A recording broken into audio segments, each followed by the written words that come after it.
beautiful family. Wow, what an auspicious day to be beginning this program. And those of you that know that it's very rare that I plan dates to be on certain times. Occasionally I will if it's something big, but often not. And it just so happened that the beginning of this program, the Chikana Mesa, would happen on the new moon, but also on the precipice of a very, very big energetic shift and energetic alignment.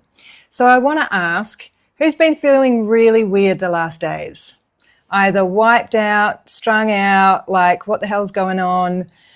Maybe inflammation in the body, noticing that joints are sore, or you're feeling a little bit, for me, I call it histamine, like I get, there's a lot of heat and inflammation that comes. And I always know that the energies are on fire when I'm feeling like that. And we have just been through and are still going through a massive period of these CMEs, these coronal mass ejections, which are basically flares, solar flares of photonic light that are arriving to us and hitting us from our sun.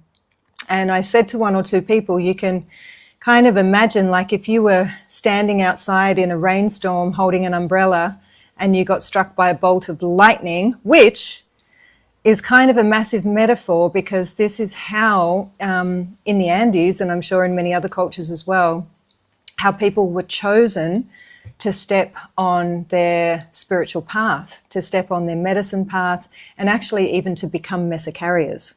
That's how they were chosen, by getting hit by lightning. And if they survived and they didn't listen, they'd get struck again until they did. Sometimes the universe, when people are turning their back on the truth of who they really are and what their destiny, that their soul has chosen for itself, is being ignored, then we are constantly getting these major wake-up calls to pull us back onto our path and to say this way, sometimes gently and sometimes with a lot of force. But that really is the wake-up call, and that's the profundity of the energy that we have been experiencing and that is arriving to us in this moment. So normal that when this happens, that the body is going to feel strange. It needs to recalibrate and to integrate these energies, and that takes time, right? And it also takes stillness and allowing ourselves to be slower or to give ourselves whatever it is that we need in those moments to allow that to take place in a world that's push, push, push, rush, rush, rush. And the energies also are very fast. So there's this push-pull between the need to be more mindful, more present, more connected to nature and slower. And then this, I've got to get shit done and I have to create, on the other side. So it's just to be aware of that and to know that the whole practice of working and communing with and building our mesa is to bring us back into dialogue with what's true. And that's with your soul self. Not any other authority, not anyone out there, any astrologer, any teacher, anyone telling you anything. This is bringing you back into communion with your soul self, with your soul self and your soul self's guardians. The guardians that you chose and that chose you before you even arrived here. You're just catching up. And we meet them and they're revealed to us throughout our lifetimes, but for sure you came in with them. So all of the beautiful allies and the guardians and the guides that you'll either be meeting for some of you for maybe the first time, for some of you it will be a deepening of that relationship with them if you're already working with a mesa, or perhaps opening yourself to new guardians. Because believe me, there are a whole long line of beings that are just absolutely clamoring to support you and to walk with you and to give you gifts and to guide you and to protect you. There's so many, but we need to open the dialogue. We need to open the conversation. We need to be more conscious in our communion with these beings, with our prayers and with our energy, with our awareness, with our contemplation. More than anything, the awareness is the key. Everything that manifests in reality on any level, whether it's personally or whether it's collectively on the planet, comes second. Consciousness comes first. Physical manifested stuff comes after consciousness. And this is what we're being guided back to. I discovered something really interesting that some of you probably know. There's a big, I guess, physics project, you could call it, called CERN. Has anyone heard of CERN? Do you know what this is? So CERN is literally this massive underground network where they're basically every single day since 2008 when it began, recreating the Big Bang. So can you imagine the amount of energy that, I mean, it's so powerful they have to do it under the ground so that it doesn't affect too much on the earth, but it does. It's messing with the frequency. And CERN just got shut off. Just now. They shut it down. Why? Because they're upgrading it and they're going to relaunch it in 2030. But that means we got 4 years without interference. We got 4 years of clarity to not be manipulated or swayed or have any interference in our direct communion and our direct connection to the one true thing that is nature, to the one true thing that is our soul self. So let's use it. Let's work with it consciously and see what we can achieve over this next 4 years, what we can awaken to. And maybe by the time 2030 comes, they realize that it's not about nuts and bolts.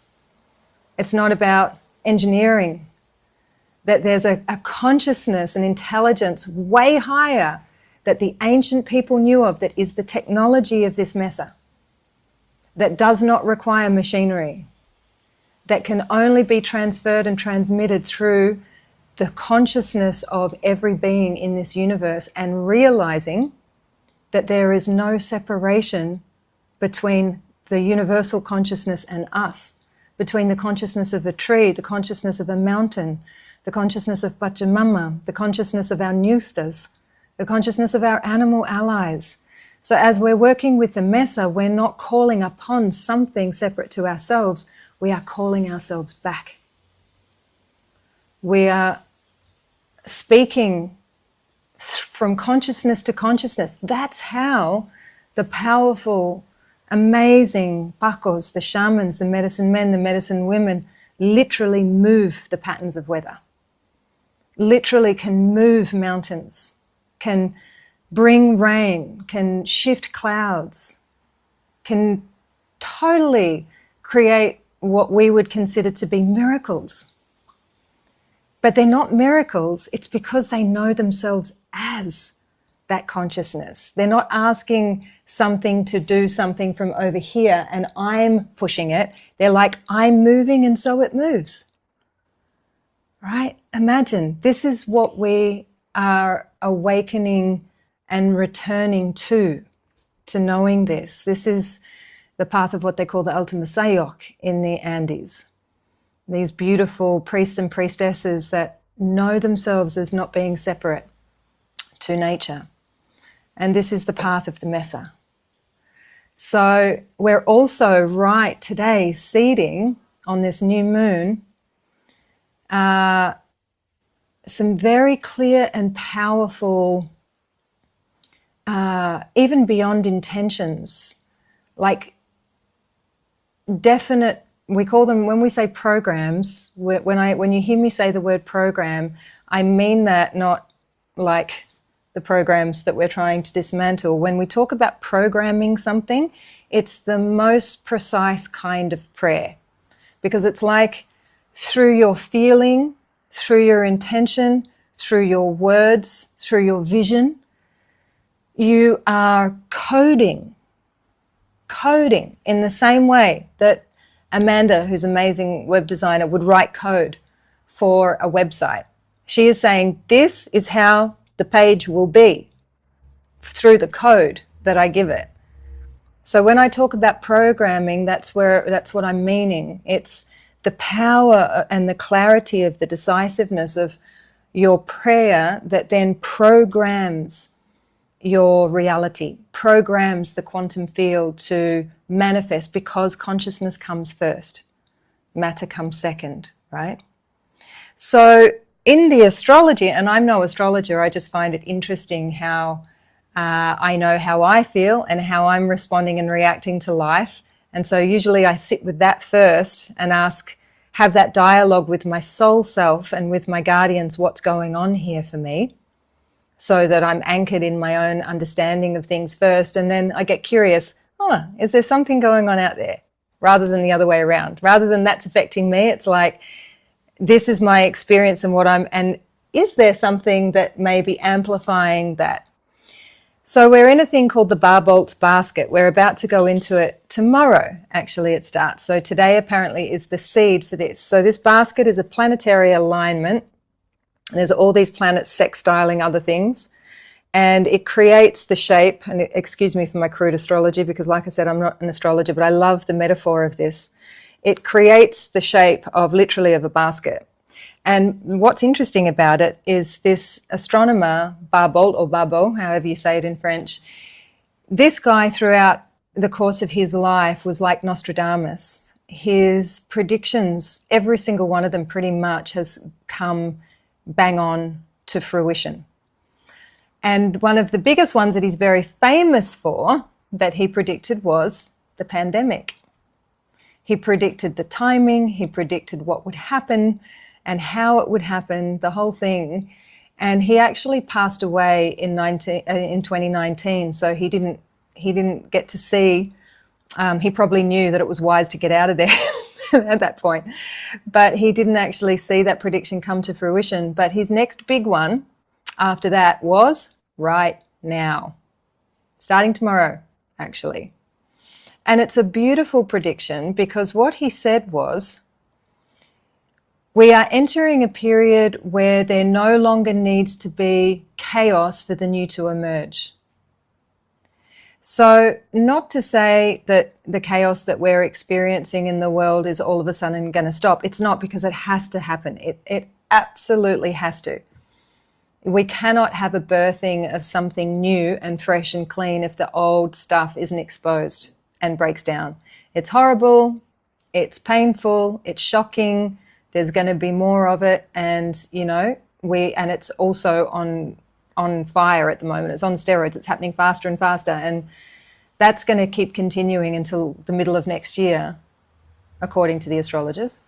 But what's really beautiful is that his invitation is to keep our eye on the prize, to seize this opportunity and this moment in time to decide what in that basket of possibility. It's like a basket of possibility.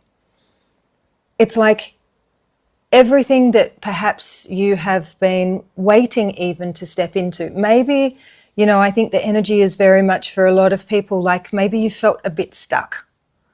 It's kind of like you've been on the freeway in the Ferrari with the handbrake on, I often say, and it's like maybe there's been a bit of confusion or a bit of stagnation, or you can't really connect to your practices anymore, or you're not sure who you are or what's really true, and all of that energy that's been there is now going to open. And it becomes very much lighter, and there's a lot of volition. And then you couple that with this CERN being switched off, you may find yourself propelling forward at a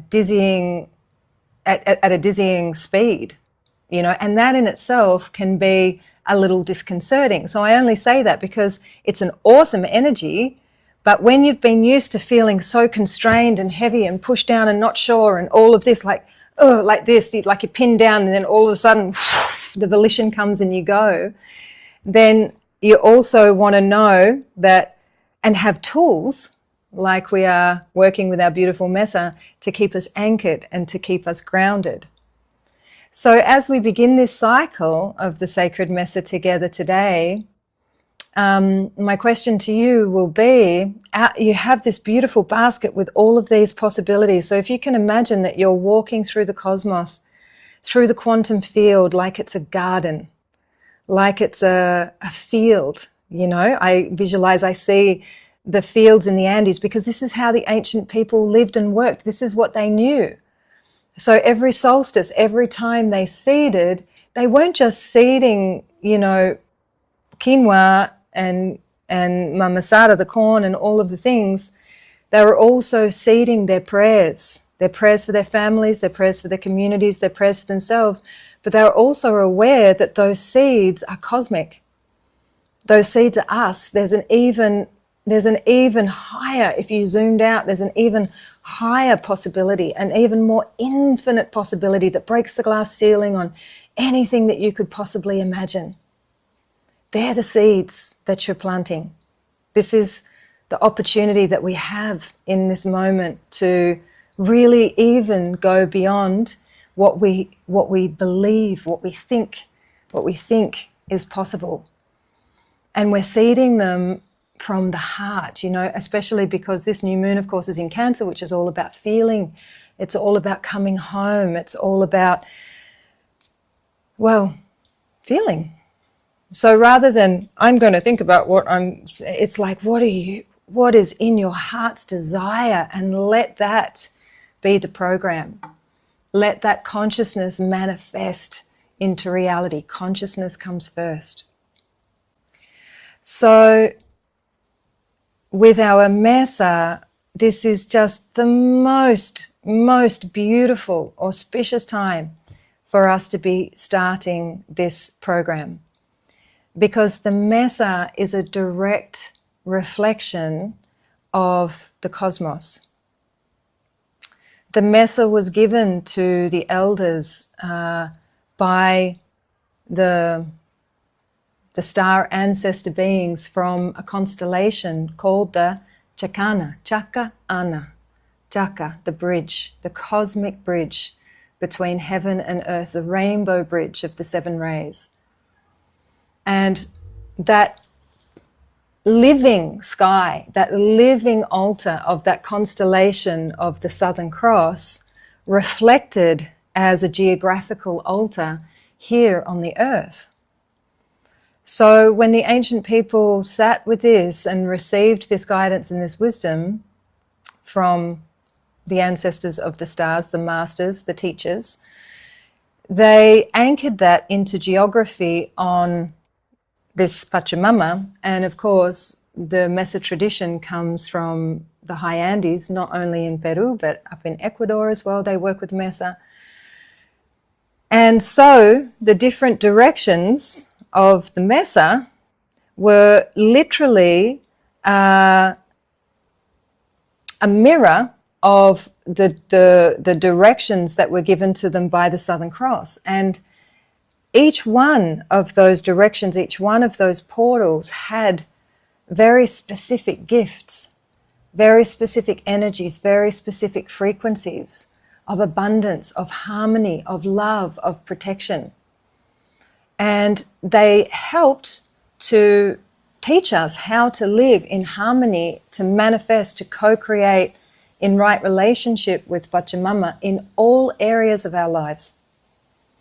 So they helped with our plans and our projects.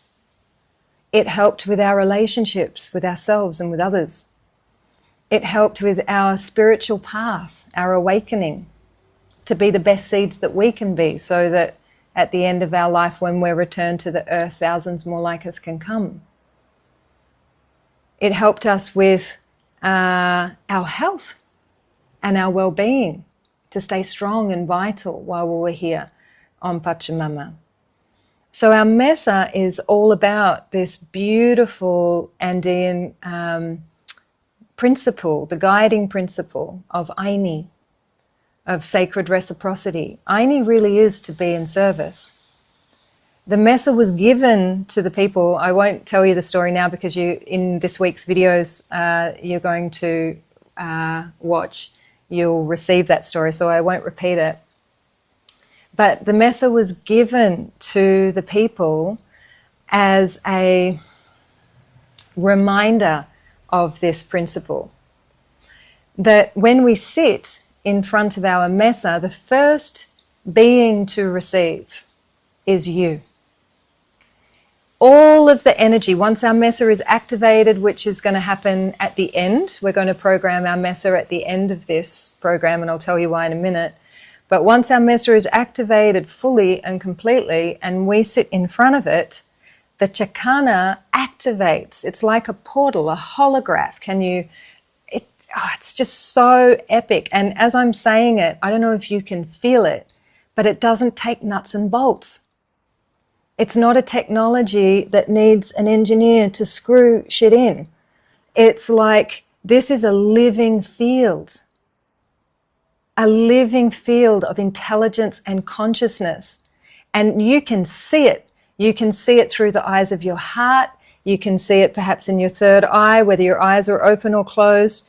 You can feel it 100%. You open your mesa and there is a living holograph in front of you, a chakana. And it's not only here in this micro of your mesa, it goes out like a mandala effect, like a mandala, into the entire living universe and multiverse. So you're not only accessing, oh, this is this direction as I'm sitting here, it is exponential and it connects into every other living altar on the planet.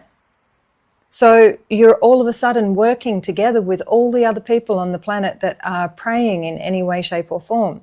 We'll talk about that more later too. So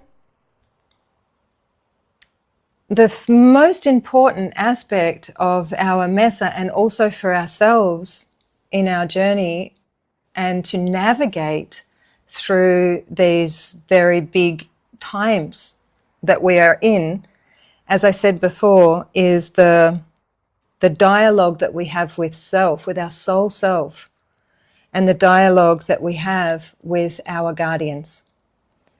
And so really the most powerful and important aspect of the mesa, before it is even programmed with a single thing, before we even pick up a stone, is our communion with the beings that are going to be working with us and that we are going to be working with in our mesa. And this is a 50-50 relationship. This is not us giving our power away to our apus and saying, I'll do whatever you tell me to do, you take care of it. This is also not controlling the process and telling our apus, you better do it like this or else, right?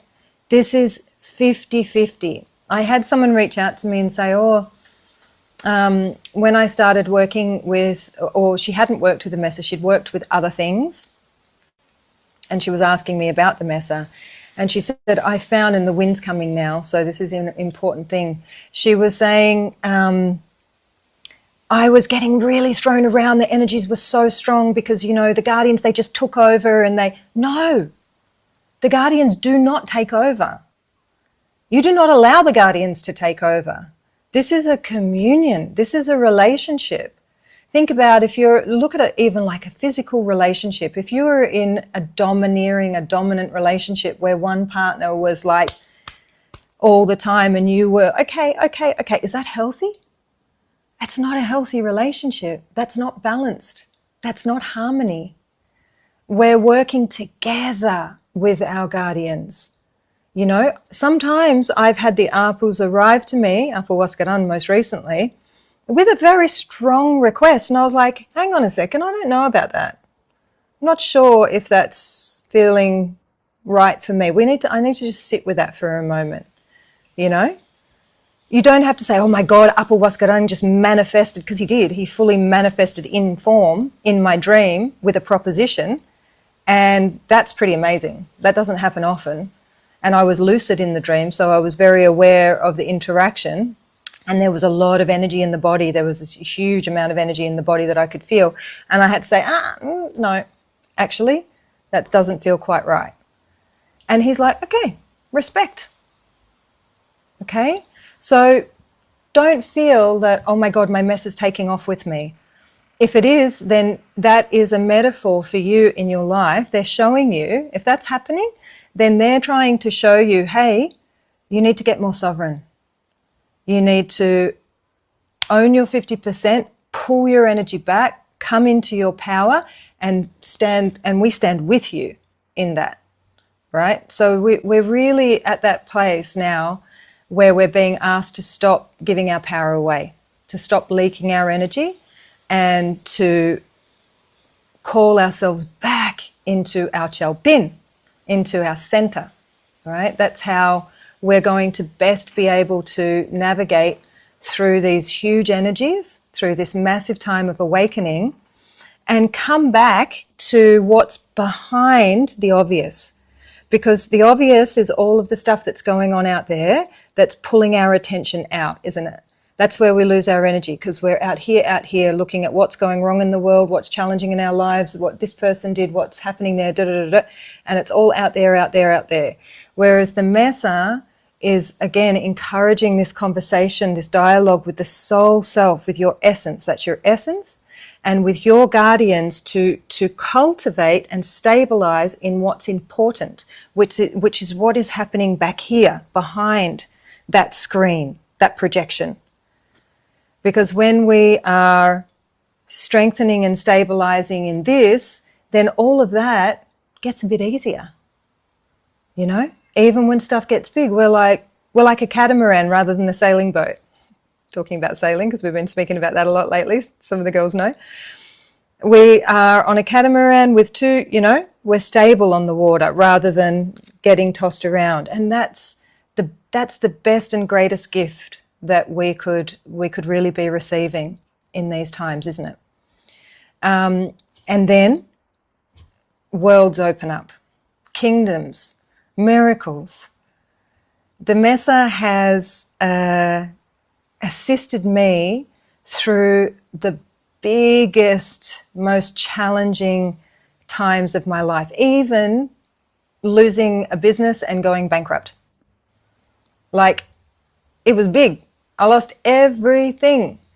And my practice with my Mesa was even strengthened during that time. It became even more powerful. And it helped me so much in so many ways. And one of the biggest ones was that I didn't feel alone. Even when, you know, the physical human gem on the outside was dealing with all of this on her own, I never felt alone. I had an anchor. I had something to come back to and talk to, because your Mesa is also, and your guardians are also your greatest confidants, because there's no judgment. They don't judge you ever for anything. So you can tell them everything.